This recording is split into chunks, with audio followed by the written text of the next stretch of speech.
79 videos and 41 subscribers. That's where I actually am today. Not where I hoped I'd be, not where a thumbnail would suggest I am. That is the real number on my channel today. And I'm 52 years old, and I've been doing this around a full-time job and teenage twins for the past 6 months. And I'm telling you this because I've watched a lot of videos from people who started something in midlife and made it work. And I found almost nothing from people who are still in the middle of it with numbers on the table before the story has a happy ending. So that's what this video is. It's not full of tips or whatever growth system I'm using, but just my real analytics, the 3 things I've gotten wrong, the one thing I noticed only this week that genuinely surprised me, and what I'm changing going forward. Because I think the honest middle might be more useful to you than another highlight reel. Hi, I'm Jenny Lavalius, and welcome to The Bold Biz, where I help women over 40 build online side businesses without the hustle, without the burnout, and without trying to be 25 again. And this channel is one of those side businesses that is being built out in the open, which is why you get to see the inside of the growth process. If that's the kind of thing you want more of, please hit subscribe so you don't miss the next episode. Okay, so let me start with why I think almost nobody makes videos on this topic. It's because when your numbers are small, there's this very strong instinct to keep quiet until they're not small anymore. To wait until you can say, here's how I grew to 10,000 subscribers, rather than, here's me at 41 subs, still figuring it all out. And I understand that instinct completely because there's a fear underneath it, which is that if you show people you haven't cracked the code yet to growing your channel, they'll decide you've got nothing worth listening to. But I've come to think that that's a bit backwards because the women watching this, who've been sitting on an idea maybe for 2 years or so, doesn't need to hear from someone already at the finish line, right? She needs to hear from someone about 6 steps ahead of her who's willing to say what those 6 steps actually cost. And honestly, there is a second reason.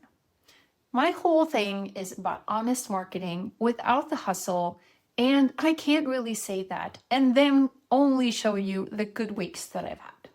So here are all of them instead out in the open. And I'm giving you the full picture.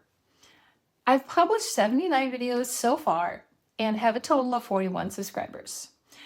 I'm very grateful for those people, but of course hoping for more. A few thousand total views across everything I've put up, which sounds like more than it is when you spread it across 79 videos, which includes all my shorts as well. The best video got about 100 views. That was a video about building a business without showing your face. And I'll come back to why that one worked in a little bit because I think the reason matters. Then in July, I published 4 videos. They got 9 views, 3 views, 4 views, and 2 views as of the recording of this video. And one of them is a video I spent hours writing and recording and was genuinely proud of. That one has 1 view. Not 2, 1. Thank you for watching if you're the one person who watched it.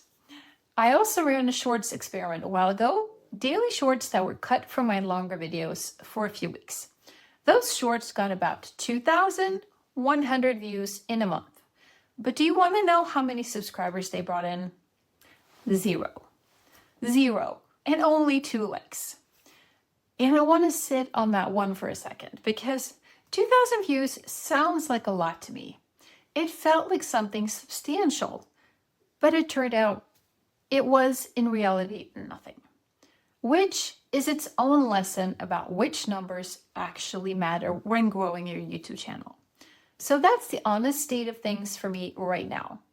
Now let me tell you what I think has gone wrong in the past, because I've had a while to look at this properly, and I think there are 3 things. And the third one is the one that actually hurt. So mistake number 1, I made videos I thought were good instead of videos people were actually searching for. Here's what I mean. I sat down and I planned a lovely series, topics that fit together, that built on each other, that hold a story across the summer. As a piece of planning, it was genuinely great work, I thought. What I never did was check whether anybody was actually typing those things into the YouTube search function. And YouTube isn't a magazine. Nobody's browsing my channel looking for what's next in my series. Almost everybody arrives because they typed a question into a search bar and my video was one of the answers that came up. If nobody's asking the question, it doesn't matter how good my answer or my video is. Now compare that to my 100-view video, the faceless business one. That one worked because women genuinely do sit up at night typing that into the search bar. Can I build a business without showing my face? That was a real question there, and I made a real answer in that video. And the two found each other. That was the difference. It wasn't that the video was better made. It was that somebody was actually looking for that topic. Mistake number 2 was I polished before I validated. I spent real time on titles, I made thumbnails I was proud of, and I'm a graphic designer, so I can make a nice thumbnail. I tuned descriptions, I picked my tags carefully, I checked optimization scores with vidIQ. And all of this is real work, and none of it was wasted exactly, but I was doing it to videos whose topics I'd never even checked. And you can put the most beautiful packaging in the world around something nobody is looking for, and it will still just sit there unviewed. Somebody described this to me as putting salt and pepper on a rotten egg. And I've thought about that line a lot this month because that's precisely what I was doing. Seasoning first, ingredients never checked. And the reason I did it is worth mentioning too, because I suspect some of you might be doing this too. Polishing feels productive and safe. Checking whether anyone wants your idea is not that safe because the answer might be no. Mistake number 3, and this is the one that really cost me, I think. Mistake number 3 is I let a tool overrule my own strategy. I had a title formula set up that was working. Put the thing people actually search at the front of the title and then the hook that makes them curious at the end. The one video of mine that did the best follows this exact formula. And then, right before polishing those July videos, I ran the titles through an optimization tool. And it suggested different ones, punchier ones. They scored higher in the tool, so I swapped them in for the originals. But those new titles had no searchable words in them at all. They were pure curiosity. And curiosity only works if something is already putting your video in front of people. On a channel my size, nothing is. So I traded away the only thing that could have got those videos found in exchange for a higher score on the dashboard. The tool wasn't wrong about what it measures. It just doesn't know what my strategy was. And I forgot that it doesn't. If you take one practical thing from this video, take that one, please. Tools give you information, they don't give you judgment, and they'll happily talk you out of the thing that was already working. Now, here's the thing I only noticed this week, when I sat down and actually looked at the data properly to make this video. My last video went out at the end of July. Since then, I haven't published anything at all for the past 2 weeks. No videos, no shorts, nothing. For 2 whole weeks. And in those 2 weeks, the channel kept growing. Not dramatically, but the subscriber count went up. And the view count ticked up on almost every single day. Days when I did nothing whatsoever with my channel. And when I looked even further back, the same thing was happening across the whole of the summer. Slowly, quietly, a few videos here and there, an odd subscriber there, on days when I was on holiday and I hadn't even thought about the channel, which means that somewhere out there, videos I made months ago are still turning up in somebody's search results and answering somebody's question without me being involved at all. Isn't that amazing? And I'll be honest, that reframed the whole thing for me because I've been looking at those 2 view videos and feeling like the work had just evaporated and was wasted effort. It hadn't been. It was sitting there doing something small and steady in rooms I wasn't even in before. That is the part that nobody explains properly about this kind of work. It doesn't only count on the day you publish it. A social media post is done in about a day or 2. A video that answers a real question can still be working for you years later. That's a completely different kind of asset. You're building a library, and it's the entire reason I'm doing this rather than pouring that same amount of time into somewhere they disappear overnight. So, what am I actually changing? Well, first up, I check demand before I make anything. Every single video from now on gets tested against what people are actually searching for before I write a word of the script. If nobody's asking me questions, then I don't make the video, no matter how much I like the idea. That one change probably matters more than anything else combined. Secondly, I look at what already worked instead of guessing. There are small channels out there, channels no bigger than mine, with videos that took off, and those videos are evidence. Not for us to copy, but to learn what people actually want and then answer it in our own voices with our own experiences. Third, I stopped treating a big view number as a good number. 2,000 shorts views and 0 subscribers taught me that a view isn't worth anything on its own. So from now on, the number I watch is whether somebody stayed and whether they came back.